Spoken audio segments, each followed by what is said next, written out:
शपथ ग्रहण समारोह के दौरान मारपीट हुई है, क्या मामला है? देखिए, मैं तो शपथ ग्रहण समारोह में शामिल नहीं था, पूरा संगठन वहाँ पर शामिल था। पार्टी के हमारे तमाम जिम्मेदार, वहाँ से अचानक से ये खबर आती है कि बीजेपी के कुछ कॉरपोरेटर उग्र भीड़ के साथ और प्री प्लान तरीके से पूरी प्लानिंग करके ये शपथ ग्रहण समारोह में पहुँचे थे। और वहाँ पर जो राष्ट्रीय गान हुआ है, राष्ट्रीय गीत हुआ है, एक मर्तबा राष्ट्रीय गीत होने के बाद हमारे कॉरपोरेटर्स ने कहा कि राष्ट्रीय गान भी हो जाना चाहिए। जब हमारे कॉरपोरेटर्स ने इस बात को कहा कि बीजेपी की जो कॉरपोरेटर्स के साथ उग्र भीड़ थी, उन्होंने हमारे कॉरपोरेटर पे, हमारे संगठन के लोगों पे फ़ौरन से एकदम से हमला किया, जान से मारने के इरादे से। और दूसरी चीज़ यह है कि आप वीडियो देखिए, वीडियो में किस तरीके से उनको मारा पीटा जा रहा है। ये बीजेपी की सीधी सीधी गुंडागर्दी है। थाने में आए हुए हैं, एफआईआर के लिए तहरीर दे रहे हैं और हमें उम्मीद है कि न्यायपालिका पे, पुलिस पे कि निष्पक्ष कार्रवाई होगी। कितने लोगों के खिलाफ तहरीर देकर कार्रवाई? देखिए, अभी तक तहरीर बन रही है, उसमें 3 लोग हैं, कोई काले करके हैं और उनके 2 समर्थक हैं, और 15 से 20 लोगों को जो अज्ञात में, जिनकी अभी शिनाख्त, ये पुलिस का काम है, पुलिस शिनाख्त करेगी वीडियो के ज़रिए, सीसीटीवी फुटेज में जो लोग आ रहे हैं, तो पुलिस करेगी। तो हमारी मांग है कि कठोर कार्रवाई, ठोस कार्रवाई होनी चाहिए। अरे सर, वंदे मातरम एक मर्तबा हो गया, दोबारा राष्ट्रीय गान नहीं होना चाहिए क्या? और दूसरी चीज़ यह है कि राष्ट्रीय गीत का जिक्र तो कॉन्स्टिट्यूशन में कहीं नहीं है, राष्ट्रीय गान का जिक्र है। अगर हम राष्ट्रीय गान की बात कर रहे हैं, हम कॉन्स्टिट्यूशनल राइट्स की बात कर रहे हैं, तो हमें मारा जाएगा, हमें पीटा जाएगा। बीजेपी हमें पिटवाएगी अपने कॉरपोरेटर्स से। वंदे मातरम के ऊपर फिर एक बार बवाल हुआ, मारपीट हुई, देखा आपने समारोह के अंदर भगदड़ मच गई। इसको पहले क्या कहेंगे? हिंदुस्तान में रहना है तो वंदे मातरम कहना होगा। हिंदुस्तान में जन्म लेने वाला प्रत्येक व्यक्ति हिंदू था, हिंदू है, हिंदू रहेगा। जिनको गलतफहमी है वो पाकिस्तान जा सकते हैं, हमारे को कोई अविलंब नहीं है। परंतु हिंदुस्तान का अपमान, भारत माता का अपमान, वंदे मातरम का अपमान, ये हिंदुस्तान बर्दाश्त नहीं। कुछ अराजक तत्व, कुछ लोग आए जिन्होंने ऐसा कहा, उनको हमने शांति से, हमने मन से कहा कि आप शांति से बैठिए, ये शपथ ग्रहण समारोह है, इसमें सबको मिलजुल करिए। भारतीय जनता पार्टी का एक ही ध्येय, सबका साथ, सबका विकास, सबका विश्वास और सबका प्रयास। हम सबको साथ में लेकर चलते हैं। और बाकी लोग इस तरह वंदे मातरम का विरोध करते हैं, वंदे मातरम का विरोध कभी बर्दाश्त नहीं होगा।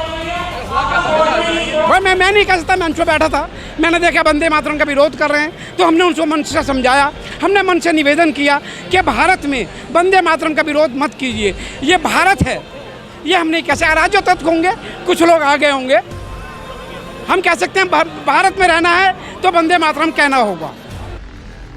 आज मेरठ में मेयर एवं पार्षदों के शपथ ग्रहण के दौरान वंदे मातरम को लेकर के जो मारपीट और नारेबाजी ये सब चीज हुई है, वो लोकतंत्र के लिए बेहद शर्मनाक है।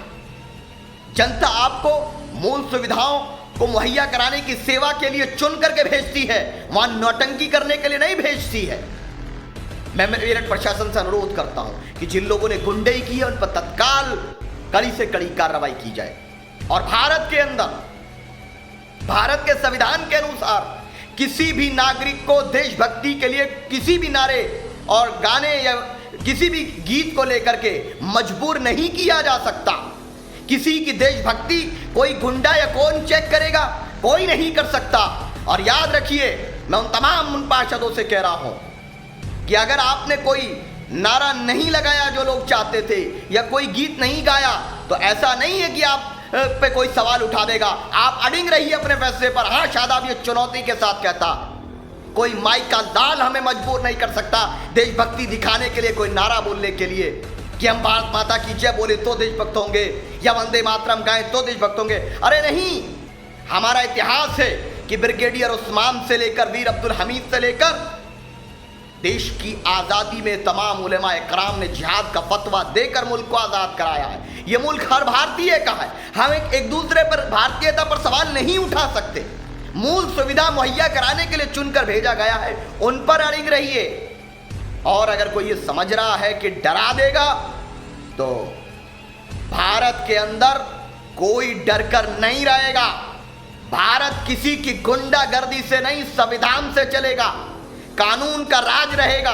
कोई गुंडई करेगा, ये समझेगा कि मैं जीत कर आ गया तो मैं जबरदस्ती कुछ बुलवा दूं किसी से, ये संभव नहीं है। यही भारत के लोकतंत्र की खूबसूरती है। सब लोग प्यार मोहब्बत से रहें। राजनीतिक लाभ के लिए इस तरह की हरकत करने वाले बेहद ही गलत काम कर रहे हैं, अपने शहर को बदनाम कर रहे हैं। मैं जनता से अपील कर रहा हूं कि आप सबसे कहिए कि शाम अजय जी शपथ ग्रहण समारोह था, क्या हुआ, कितना हंगामा हुआ? देखिए, इतना शानदार कार्यक्रम था। शपथ ग्रहण समारोह था, शहर की सरकार का शपथ ग्रहण समारोह था। माननीय महापौर जो प्रथम नागरिक बने हैं उनका शपथ ग्रहण समारोह था। शानदार व्यवस्था हुई थी, लेकिन कुछ लोग की मानसिकता होती है और इतनी भीड़ में उस ओछी मानसिकता को प्रकाशित करना, ये कहाँ का इंसाफ है, क्या उनकी सोच थी मैं नहीं कह सकता। लेकिन वंदे मातरम जब अनाउंस हो गया था उनको कोई आपत्ति तो उठ के बाहर चले जाते, लेकिन यहाँ बैठकर वो क्या दिखाना चाहते थे, वो क्या मैसेज देना चाहते थे, वो कितना अपने को मजबूत मान रहे थे। ऐसे में जन भावनाओं के विपरीत कोई आपका कार्यकलाप होगा तो निश्चित तौर पे जनता का रिएक्शन उस पर आएगा। अच्छा, कौन लोग थे और कितने लोग थे? देखिए, हम लोग तो साइड में थे। जानकारी जो मिल रही है, ये कुछ समुदाय विशेष के लोग थे जिन्होंने इसका विरोध किया। अच्छा, किसी जो नगर निगम के बाबू हैं उनको भी कहा गया कि वंदे मातरम नहीं आता उनको? नहीं, वो दुर्भाग्यपूर्ण था। ये व्यवस्था की चूक है। जब मालूम था कि वंदे मातरम होगा तो या तो प्रोफेशनल लोग या ऐसे लोग, भारतीय जनता पार्टी के मेयर बने थे, भारतीय जनता पार्टी में तमाम कार्यकर्ता इस बात को, वंदे मातरम को कंठस्थ करते हैं, तो उसकी सेवाएं ले लेनी चाहिए थी। ये दुर्भाग्यपूर्ण स्थिति है।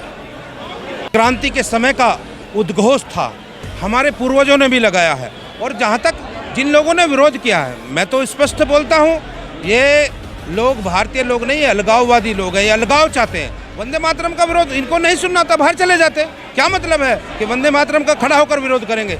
ये देश का वंदे मातरम का विरोध का मतलब है, ये देश का विरोध है और ऐसे देशद्रोहियों पर मुकदमा दर्ज होकर इनको जेल भेजना चाहिए। अच्छा, किसी सरकारी कर्मचारी जो बाबू थे नगर निगम के, उनसे वंदे मातरम पूरा नहीं रहा, उन्होंने भी अपमान किया वंदे मातरम का। देखिए, अगर सरकारी कर्मचारी अगर हैं और उन पर वंदे मातरम नहीं आ रहा है, ये वास्तव में दुर्भाग्यपूर्ण है, क्योंकि वंदे मातरम हमारी संस्कृति का एक अध्याय है। उस अध्याय को प्रत्येक व्यक्ति को उस पर बोलना चाहिए और स्पष्टता जरूरी आनी चाहिए।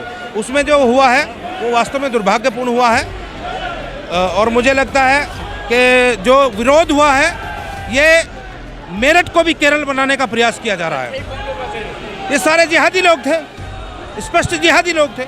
जो व्यक्ति भारत माता की आराधना नहीं कर सकता, जो व्यक्ति भारत माता और वंदे मातरम का विरोध करता है, अरे भाई आपको इतनी एलर्जी है। मैं सूर्य भगवान को मानने वाला व्यक्ति हूँ। सूर्य भगवान क्या, सूरज से क्यों आप अपना दिन प्रारंभ करते हैं? मैं गंगा माँ को मानने वाला व्यक्ति हूँ, मैं जल को मानता हूँ, लेकिन उसी जल से आप और अपना जीवन चलाते हैं। मैं तो जल, हमारे यहाँ कहा गया है सूर्य भगवान है, जल देवता है, सभी जो भी प्राकृतिक चीज़ें हैं वो कहीं ना कहीं भगवान से जुड़ी हुई चीज़ें हैं और उनसे ही हमारा जीवन चलता है। जो धरती माता का अपमान करता हो, जो भारत माता का अपमान करता हो, जो देश की परंपराओं को तोड़ना चाहते हो, ऐसे जिहादियों पर वास्तव में केस होकर उनको जेल भेजने का काम होना चाहिए। क्या है? मेरा नाम मोहम्मद इरशाद है। क्या मामला हुआ अंदर, कहाँ, क्या पार्षद हो, क्या हुआ? मेरी पत्नी पार्षद है। कौन से वार्ड से? वार्ड 75। कौन सी पार्टी से? ऑल इंडिया मजलिस इत्तेहादुल मुस्लिमीन से हम लोग पार्षद हैं। अच्छा, क्या हुआ अंदर? अंदर क्या हुआ, अंदर वंदे मातरम हुआ था। सभी लोग खड़े हुए, हम भी खड़े हुए वंदे मातरम में। खड़े होने के बाद में फिर वंदे मातरम जैसे ही समाप्त हुआ तो बीजेपी के लोग, क्योंकि तुम वंदे मातरम क्यों नहीं पढ़ रहे, उस बात से उनकी जो ना धक्का मुक्की शुरू हो गई। हमारे पदाधिकारी के साथ धक्का मुक्की हो रही थी। तो मैं अपने पार्षद के पास गया, उनकी सीट के पास, तो हमारी जो महिला है उनके साथ बीजेपी के कुछ आदमी कह रहे कि आप यहाँ से जाइए, आप यहाँ से जाइए। मैंने कहा भाई आप ऐसे कैसे बोल रहे हैं, आप कैसे महिला के साथ बदतमीजी कर रहे हैं। बस इसी बात को लेकर मेरे साथ मारपीट शुरू कर दी। किसने मारपीट की है? बीजेपी के सारे लोग थे, सभी ने मुझे क्या मारा आप है। वंदे भारत गाने का विरोध कर रहे थे? नहीं, मैंने कोई विरोध नहीं कोई किया। अपशब्द कहे थे आपने? नहीं, मैंने कोई अपशब्द नहीं कहा। सर, आपकी मौजूदगी में यहाँ पर मजलिस के कई सारे पार्षद पीटे हैं भाजपाइयों ने, पूरा क्या मामला है, क्या कार्रवाई हुई है?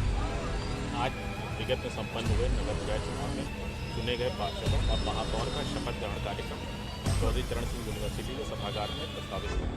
कार्यक्रम के प्रारंभ वंदे मातरम गीत के गाए जाने को लेकर AIM-IM के सक्रिय पार्षदों द्वारा जो आपत्ति की गई, जिसको वहाँ मौजूद अन्य पार्षदों के और उनके सहयोगियों द्वारा विरोध करते हुए हंगामा किया गया। इस दौरान वहाँ मौजूद पुलिस के द्वारा तत्काल इन लोगों को जो है परिसर से बाहर निकाल दिया गया और शपथ ग्रहण की प्रक्रिया पूरी हुई। सर यहाँ पर आरोप यह है कि उनके साथ मारपीट की गई, उसके बाद में कोई मुकदमा लिखा गया है, क्या कार्रवाई हुई है? उनका कहना कपड़े फाड़े गए, महिला पार्षद से बदतमीजी की गई, क्या ऐसा कुछ हुआ है? उन्होंने कहा कि पुलिस भी वहाँ मौजूद थी।